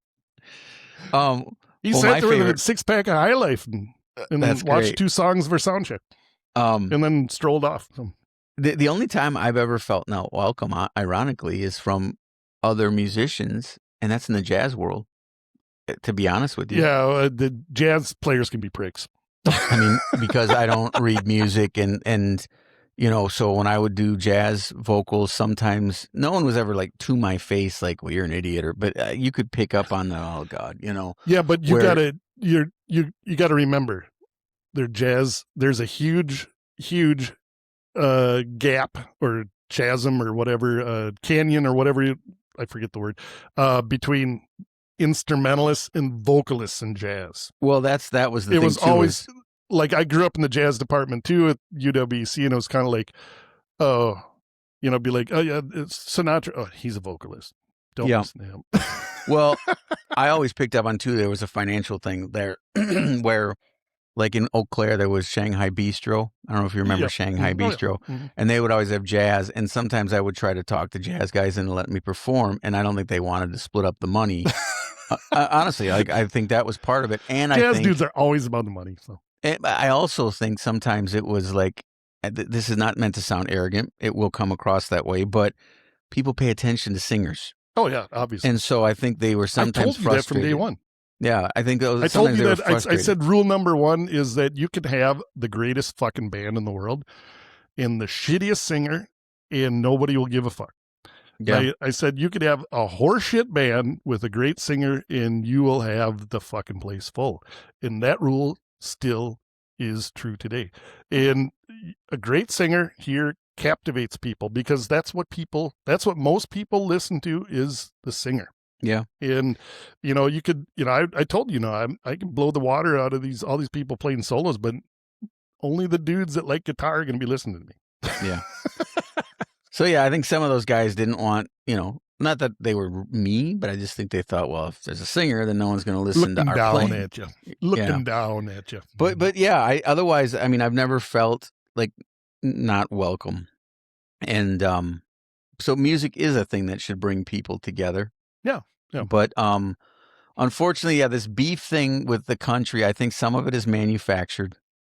I think some of it, but even back before, like the outlaw country movement, like there was like Willie and Waylon, Johnny Cash, and they were This is kind different. of, well, but let's talk about how, because they were kind of like looked down upon, and they went off and they created their own movement. Now, I'm not saying what's happening now is even close to what Willie was doing and Waylon. Close. It's not even close. So I want to be clear on that. Just to emphasize this point, Willie's 92 fucking years old and just put out the Merle Haggard album, and it's a cover of Merle Haggard songs, which Merle Haggard is awesome. Yeah. Writes awesome songs, great singer. They were good friends he's 92. 92. I've listened to that album, I think, like 4 or 5 times now, and that blows away anything Charley Crockett's done in his whole life. Sure.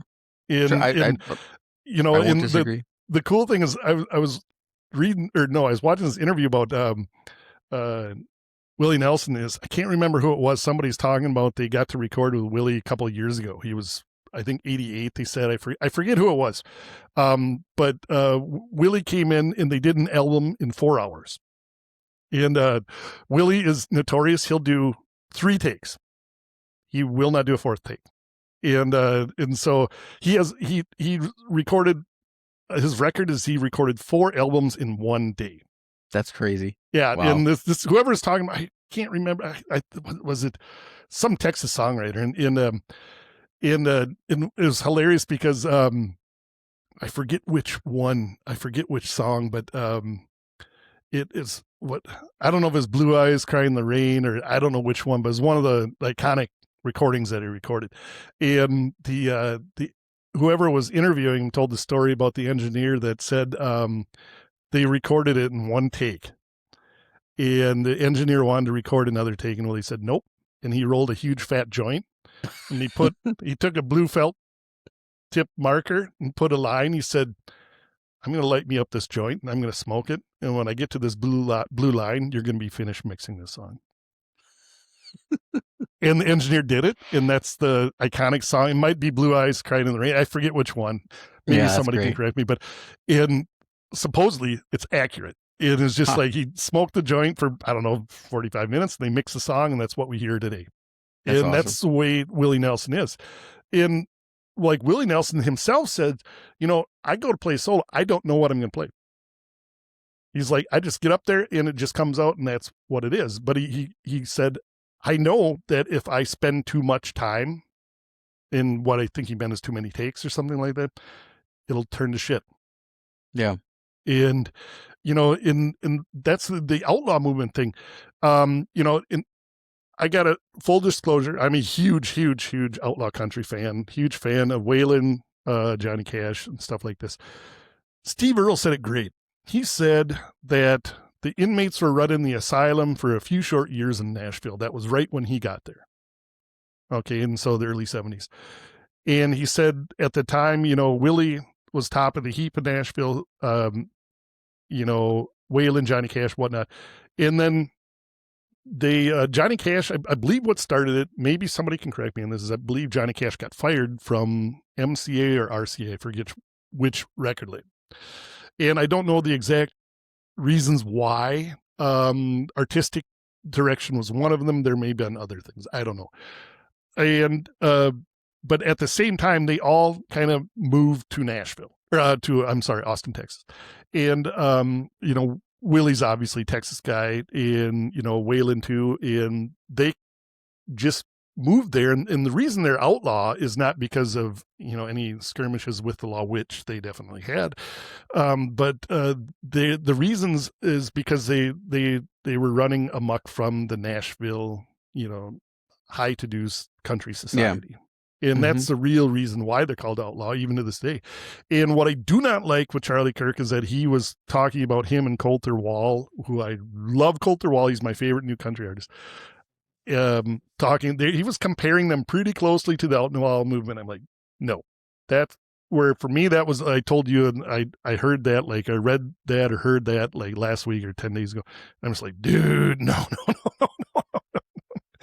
You need to write, like maybe 30, 40 iconic songs for us to hear, listen, and love, and listening for 40 years before you could even say you're even sniffing boots in that league, buddy. Well, I mean, yeah, I agree. It's not the same, but where I think my mind goes is I think the establishment kind of pushed those guys aside.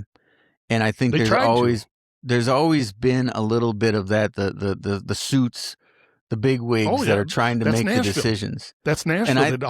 It always has been Nashville. Sure. But that's where I think like the Gavin Adcocks and the Morgan Wallens fit into that. It's money. The power structure right now, and then the Charley Crockett's and the Sturgill Simpsons that are kind of bucking that system. I think that's where we still have that weird power struggle that goes on. But as far as the talent level, I'm not suggesting Charley Crockett is in the league of a Johnny Cash or a Willie Nelson, because. No. And I would hope he would even admit that. I think he would. I would hope. I would be really disappointed if he didn't. Yeah. As I told you, I mean, I think his singing is okay. I don't think he's a great singer. I like, you've seen a show. I haven't seen a show, but I've seen enough live footage and stuff like that where he's like holding a guitar, not really playing it, and that bugs the shit out of me. And it's just like, then don't, if you're just singing, that's fine. Just put the guitar down. I hate it when people just kind of like, you can tell it's a fast song and they should be strumming it like this. And he's going like, well, like Elvis, like, wasn't much of a player. Like, but Elvis is Elvis. Okay. But it's Elvis, Fat Elvis is better, in my opinion. But,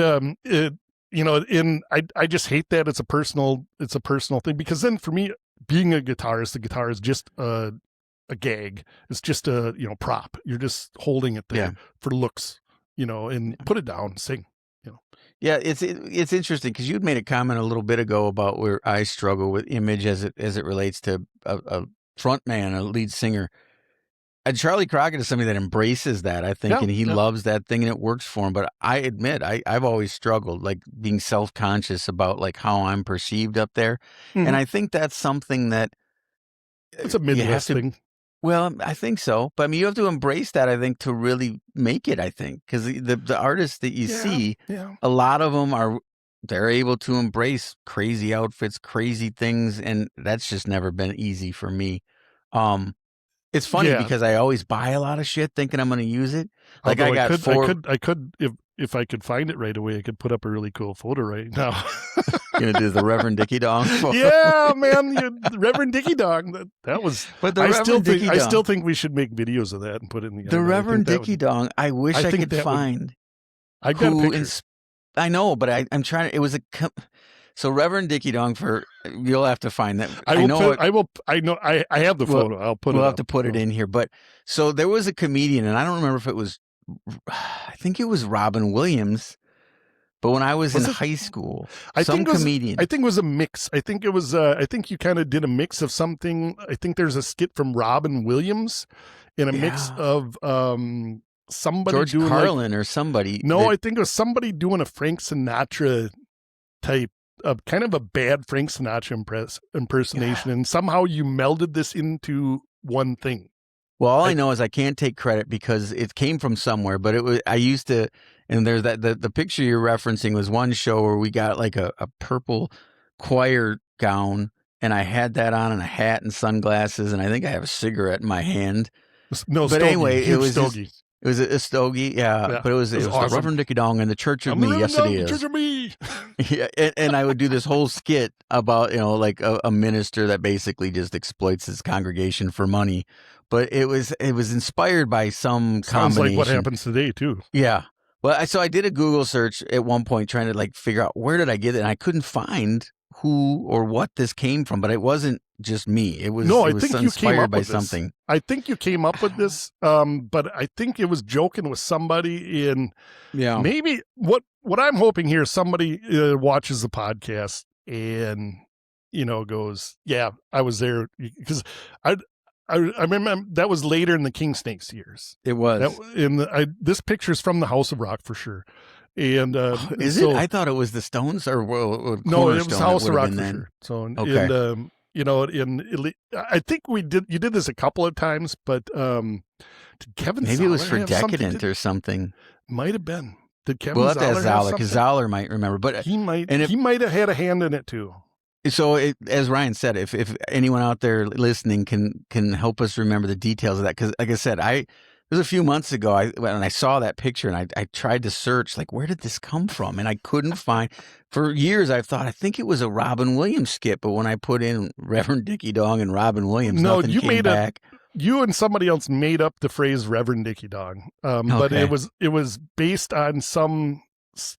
I think it was something about, like, for some reason, it was somebody doing a bad impersonation of Frank Sinatra that started the whole thing. And then I think you and somebody else were kind of joking about this. And then, kicked my mic. And then it morphed into this, and we did this live, and it was awesome. And so that's just one example. Hopefully somebody can fill us in, but that was a lot of fun. But yeah, you'll have to put that picture up. That's some funny stuff. So I'm gonna put in a dose of reality here. Okay. That we are not gonna get through this whole episode of authenticity. No, we're not.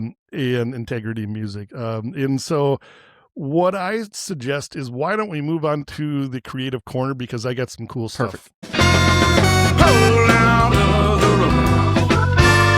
I get down at 35. Howlin Wolf on the radio. Baby, as sweet as wine. Big old tanks near empty. Almost the end of the line. Cool. Let's do that. So, creative corner time. We need a theme song for that. We'll have to work on that. Do like some maybe jazzy thing. Creative corner. Total like 70s cheesy electric piano jazz. So creative corner. We'll start with what you're listening to. What do you listen to? You always bring show and tell, and I meant to today, and then I forgot. I brought some multimedia show and tell. Oh, now you're getting fancy. Oh yeah, no, this is getting old school. Oh, look at you. I suck on harmonica, but I got one. 2, actually. And Adrian said I got to learn it. Well, see, originally I was supposed to be the guy learning harmonica. You remember when you took me to buy harmonicas? It was at Speed of Sound. Speed of Sound when they're on Barstow. On Barstow, Mike Schlenker, our good friend Mike Schlenker, Magic Mike. Thank God he never did stripping like in the TV or the movie. Magic Mike doing it. But Mike Schlenker is an icon in music in Eau Claire, and he had a store for many years, Speed of Sound, that sold not only musical equipment, but they did repairs. And Mike's a great guy. He played after you left. No one can replace Ryan. It took 2 guitarists at one point to try to even come close, but Schlenker was one of the guys that would play in the Blues All-Stars after Ryan moved to Germany. But Ryan took me to Speed of Sound to learn harmonica, and then I never learned it because it's a hard instrument. Like you would think it wouldn't be, but it is. I jammed a little bit. Yeah, I'm not trying to learn blues harp either. I'm just trying to learn kind of folky country-esque stuff for a couple songs we were talking about. But so I was just goofing around playing with some Hank Williams or something like that, and so trying to figure out where the 1, 4, and 5 is, and I figured out where the 1 and 5 are, but not the 4 yet. So not my favorite instrument. No, it's not easy. But all right, so what are you listening to? What I'm listening to, well, I ordered, speaking of raiding the bank account, I ordered a bunch of vinyl. And I got it. Oh, there's that John Prine album. I got the live John Prine album. I got another John Prine album on the way. I got, I ordered a whole bunch. I spent a little bit of money. Merle Haggard album, live in Texas or live in Austin or something like that. Austin one, yeah. And I ordered a Blaze Foley album, and I got I didn't unpack it yet. Kind of forgot about it. Live at the Old Quarter from Townsend's Fans. Towns Fans, that's a great vinyl. That came yesterday too, and so that's a great vinyl. And so that's what I got. I'm going to be listening to artists I actually kind of reacquainted with them, and they're also surprise, based out of Texas. Asleep at the Wheel. Do you remember them? Yes. Yep. Yes. Ray Benson's a big, tall guy lead singer. And he's, funnily enough, he's not from Texas. He's from Philadelphia originally, but moved to Texas. But they got a new album out, and they got a new song, Riding High in Texas, that features Billy Strings. And it's a cool song. It's, I'd say a kind of a cliche Texas song, but it's Billy Strings Smokes on the guitar. Cool stuff. Good vocals. The band is the gatekeepers of Texas swing, Western swing. Well, I was trying to think. Mm-hmm. Did they do a tribute album to Bob Willis? Yeah. I think they did like a tribute album, or maybe even multiple tribute albums. Because Asleep at the Wheel, they were the one band, aside from Willie's family band, that's okayed from Willie to back him up. Okay. And so, like, if somebody says, hey, we want Willie Nelson, you can either book him through Willie's, what do they call it, the Willie Nelson family band or whatever. And then the other one is Asleep at the Wheel. He'll say yes to any gig with Asleep at the Wheel. And so that alone should, be okay, these guys are good. They always have like a fiddle. They always have like a steel player, something like that. And it's really good stuff. And the weird thing is my introduction to them was a very, very Minnesota thing. I don't know if you ever listened to it, but my father listened to this religiously Saturday evenings, the Prairie Home Companion. Did you ever listen to that? A little bit. With Not Garrison I Keillor? think with you actually, because sometimes when we would be road tripping somewhere, it'd be on public radio. So it was Saturday evening. I think like 6 p.m. or 7 p.m. or something like that. And when I was a kid, that was on all the time. And very, very Minnesota thing. They always had great musicians on, and the guest musician. I remember listening to a couple of times it was Asleep at the Wheel, and they were awesome. And kind of went down the rabbit hole. Sleep at the Wheel. They got I think their most famous song is "You're Gonna Drive Me to Drinking If You Don't Stop Driving That Hot Rod Lincoln" or something like that. And so Hot Rod Lincoln, I think. I don't know if they wrote it, but that I think is their most well-known song. But he's that Ray Benson. He's the central figure of the band, has been around, he was in with the outlaw scene, stuff like that. And he was talking in interviews. I watched a couple of interviews with him, and he was living in Austin, grew up with, he's like, Stevie Vaughan. He calls him Stevie Vaughan, not Stevie Ray Vaughan. He used to live three doors down from me. Nice. And Jimmy was, like 5 doors down and whatnot. And so they lived all in the same neighborhood. And, and said, he was asked about Stevie Ray Vaughan. He's like, yeah, he's like, we all knew, he was like, we knew as a kid, he was going somewhere. So, yeah. But I've been listening to, Sleep at the Wheel, good stuff.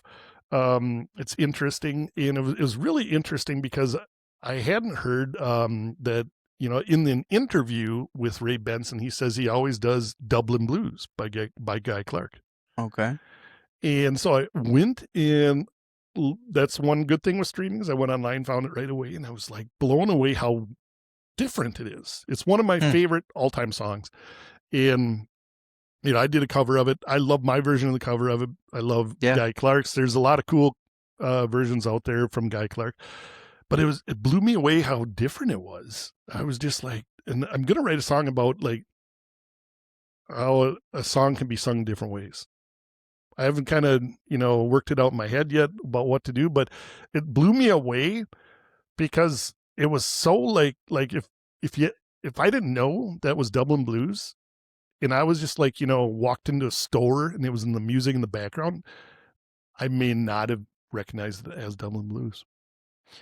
It's interesting. So weird timing, because just the other day, again, social media and algorithms, some artist popped up on my feed doing Dublin Blues, and it was a really nice version of it. So I started following this guy, and I looked on his catalog of music to see if that cover was put out, and it wasn't.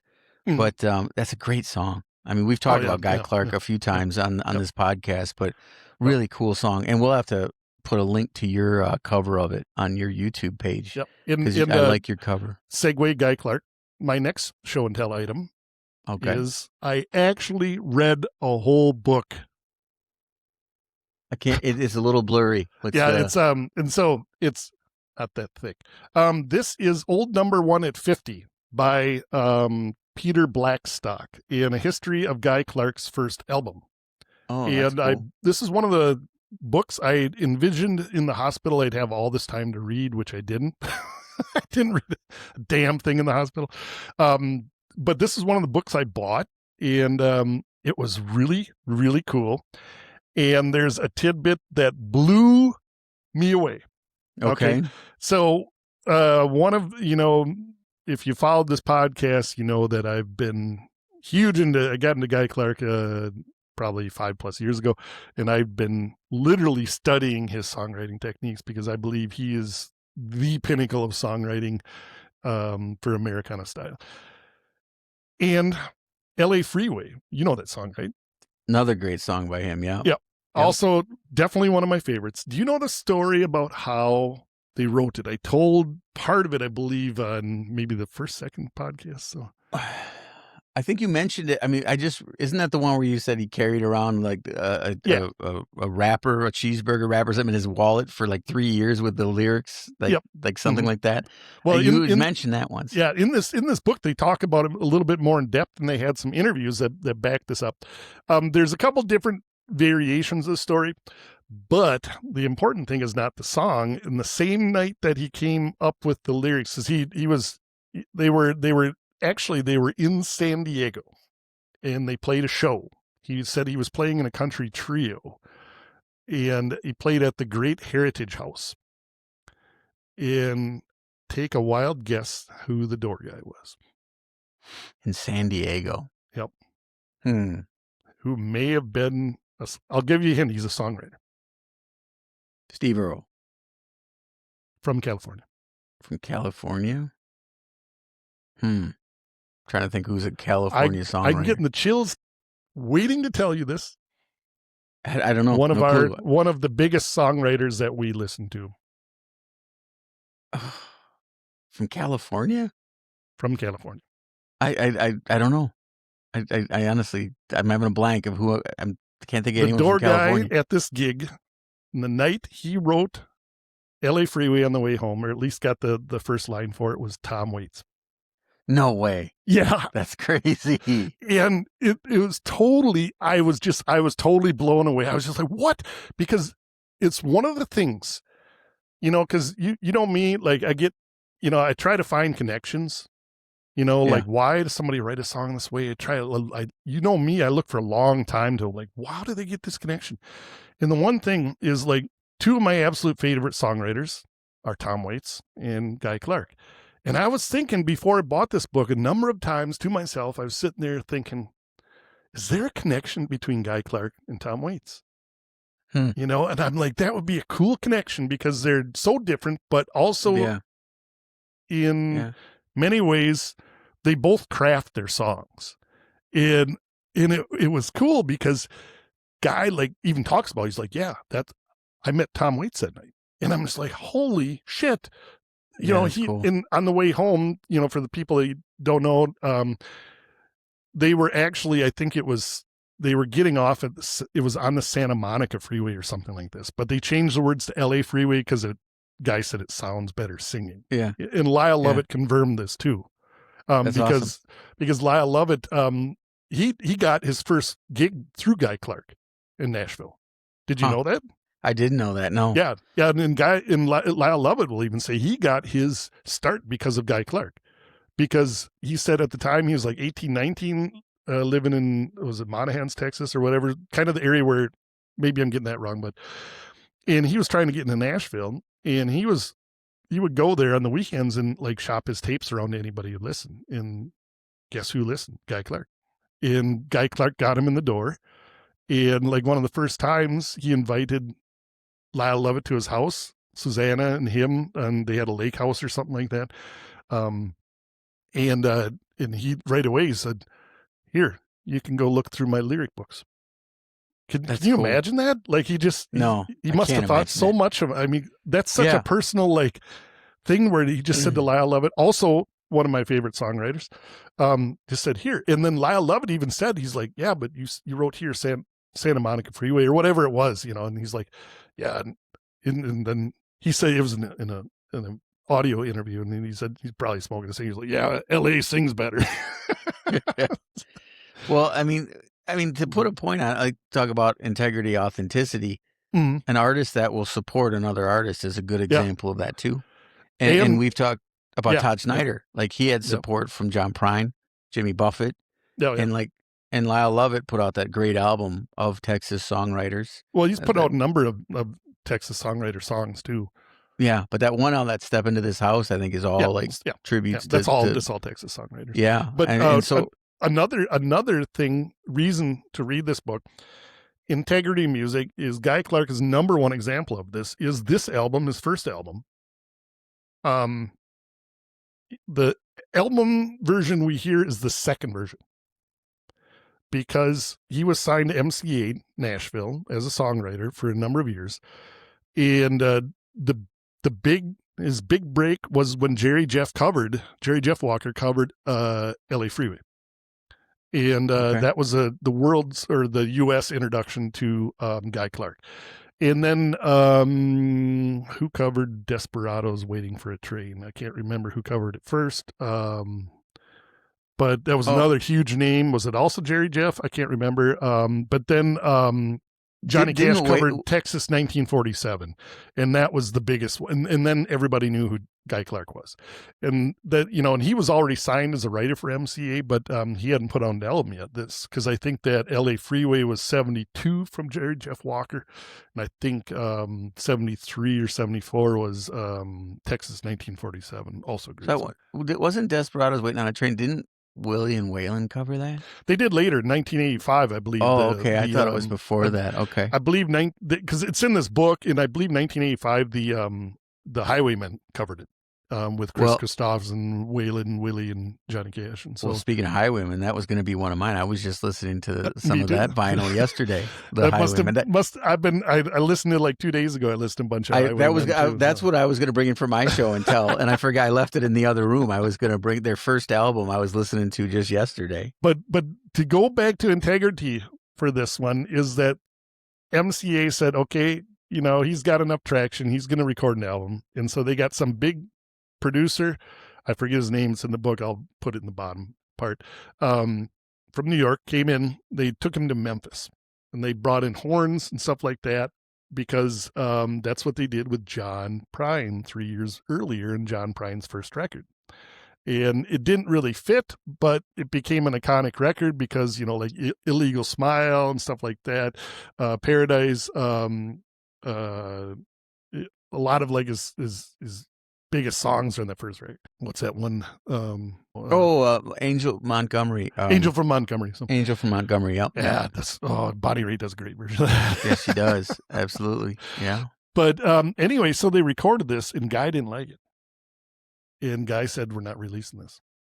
Because he didn't like the horns and like. Well, it was just like they tried to, because he was like, they were trying to do what was popular at country at the time, because they were putting like little Memphis groove and stuff like that. And, and he's like, because Guy notoriously hated drummers. And so, there's part of me that can completely understand. It's always hit and miss. I mean, we've had some really good drummers. Love-hate relationship with drummers. Yeah. I've played with some amazing drummers through the years, and then some where it's like less than amazing drummers. Yeah. But no, but yeah, it's a it's a joke amongst musicians. But he hated drummers, and and then they basically they canned it, and then he told MCA he's not putting it out because he didn't think it was the right thing for the right avenue for the songs. And for me, that's integrity because, there were some big names. Some of the guy from Muscle Shoals, like the drummer, I believe the drummer from Muscle Shoals is on it, and stuff. Huge. There's some big names in that. Reggie Young was a guitar player. I think he ended up playing also for Buffett years later and played in like a lot of the Outlaw stuff, Willie Nelson and Waylon stuff, if I remember correctly. So he had big names on it, and it should have been his big start, and he's like, nope. And then, like 6 months later, he said, I wanted to record it again. MCA said, okay, but it's got to be cheap. And so they used some of his demos, and they got a different engineer. And I would not say it's my favorite work from Guys either. I just thought it'd be interesting. There's a couple good songs I really like in the album. It's not my favorite of his. I think the album with Dublin Blues is a lot better. In Guy, I believe would, there's some of his classic songs like LA Freeway's on this and stuff like that. And so it was for me interesting, but he just had the integrity to say that's not what I want to put out. Well, and then, when it did come out, it was critically acclaimed, but it didn't sell. So it is interesting because, I finished Todd Snider's book a while back, but there were several instances in there where he kind of told the powers that be, no, I'm not going to do that. And there is a lot of integrity to that. I think a lot of the people we admire have been willing to do that. And there's a lot of pressure to that. Cause imagine you finally get to that pinnacle you've been trying to, you got a deal, you're putting out your first album, and to be able to say, no, I'm not interested in that. That's not the sound I'm looking for. And that's something that doesn't happen a lot of today. We've talked about Sturgill Simpson's a guy that would do that and has done that, been like, no, I'm not going to be pigeonholed one. So that's one of the things I really admire about Sturgill Simpson is that each album sounds different. Yep. I like that when an artist, like they don't just put out the same album again and again and again. They just try to keep cashing in. They're willing to take risks, and sometimes it alienates some of their fans, but they stick with what is, true to them. I think that's important. Yeah, definitely. So you got anything else? Any show and tell? That's all for show and tell today. Well, I'll quickly share. I mentioned Highwayman. I was just listening to yesterday. I talked earlier in the show. Since the Super Bowl, I've been listening to Bad Bunny a little bit, and I find the energy again. I speak next to no Spanish, but it's like the energy of it I found quite interesting. Jill Scott is an R&B artist and a poet, and she put out her first album in, it's been a long time. It's been like 8 years or something, and I've been listening to a little bit of that. I don't know if you know Lucinda Williams has a new album out. No. And I've listened to a couple of tracks off that. I haven't digested a ton of it. Okay. She's been through a lot. She had a stroke, and oh, really? Okay. I think it's limiting her ability to play guitar, but her voice is still really strong. So it's got some good reviews, and I listened to the first few tracks off that. And then lastly, speaking of Willie Nelson, his son, Lucas Nelson. He, I've been listening to some of his early albums with his band. There's Lucas Nelson and The Promise of the Real, and then his most recent solo album, which I think was up for a Grammy. I don't think it won, but there's some really good talk about songwriting. It's really interesting to see the similarities with his dad. But there's a song off his most recent album called Montana that I can't stop listening to. Okay, what he does vocally with it is so interesting. And it's just one of those things. I was coming back from work on the train, and I think I listened to it like 4 times consecutively because it just so vivid. The songwriting, and it just captures. I'll have to listen to it. Yeah, I'll send you a link to that. It's beautiful. So that's been what I've been listening to since our last episode. So lastly, what have you been working on? I know you've been busy. You had surgery there, but you had a lot. Little break there. And the biggest thing is with Nicole, my girlfriend. We put out our first children's song. We have a project with children's songs in German, and the first song is Panda Bärchen in German, which means little panda bear. And she wrote the lyrics and the melody to that, and then I wrote the accompaniment on guitar. and we put that out, and that's available on streaming platforms. And she's got a couple of songs that we'll be putting out.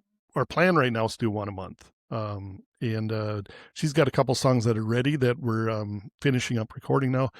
And we started working on some other songs. We're doing some stuff like stuff that, is for kids, probably like 3 to 8 would be the age range.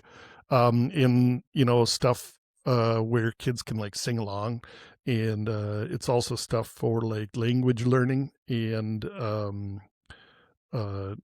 learning to sing and stuff like this. And with this project, we have some ideas for the future regarding, like coloring books with the songs integrated where the kids could color and listen to the music and sing along, stuff like that. That's really cool. And so, yeah, that's a project way different. It's you think way differently than writing, like a rock song. Yeah. And then the other side of the thing is, like I told you a couple, like before my surgery, I went through, I got a folder of like my songs, that are at a certain level of being finished, that I would like to at some point record. And I was like going, how many songs I got? And I kind of went through and I realized I'd forgotten a couple songs that I'd wrote like in November. I kind of forgot. And so I made a list. I got like 8 or 9 songs, and like some of them we'll be doing together. Some of them, are more like solo type things that might be putting out. You made mention of it. Cosplay Cowboys is a song that I wrote about, what is country, what isn't country, kind of, and it's kind of my tongue in cheek version of that. Another song, a billionaire song, If You Are a Billionaire, and something I kind of wrote about the current situation that we're in. I really like that. That's a powerful song. What I believe is, kind of the root of evil today are the billionaires, and their selfishness. And so I've kind of been like, like trying to, but also like Beautiful Loser. I mean, I forgot about that a little bit. I didn't forget I wrote it. I just kind of that with other stuff that you and I are working on, 10 Feet Tall and Bulletproof and Ramblin' Thoughts come to mind. Ramblin' Thoughts. I kind of threw that in the back burner and kind of like, oh yeah, I got that too. And I was thinking the other day of maybe doing also a version with a band. Maybe start out with like finger picking on guitar and then move into like, electric guitar stuff. I may experiment with it, may not work, I don't know, but I just had the idea. And so, yeah, you've had a lot of good stuff. I've been in a rut. You and I've talked about this. Yep. I think the politics of the day has been dragging me down. That's part of it.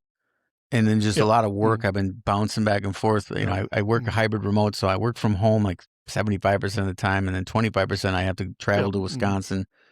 But I'm slowly coming out of this funk, and that's as I get older, I realize how I'm affected by the world around me. Yeah. And when I go through that, I don't hear music or listen to it much. I get into a funk, and I've had that for a while.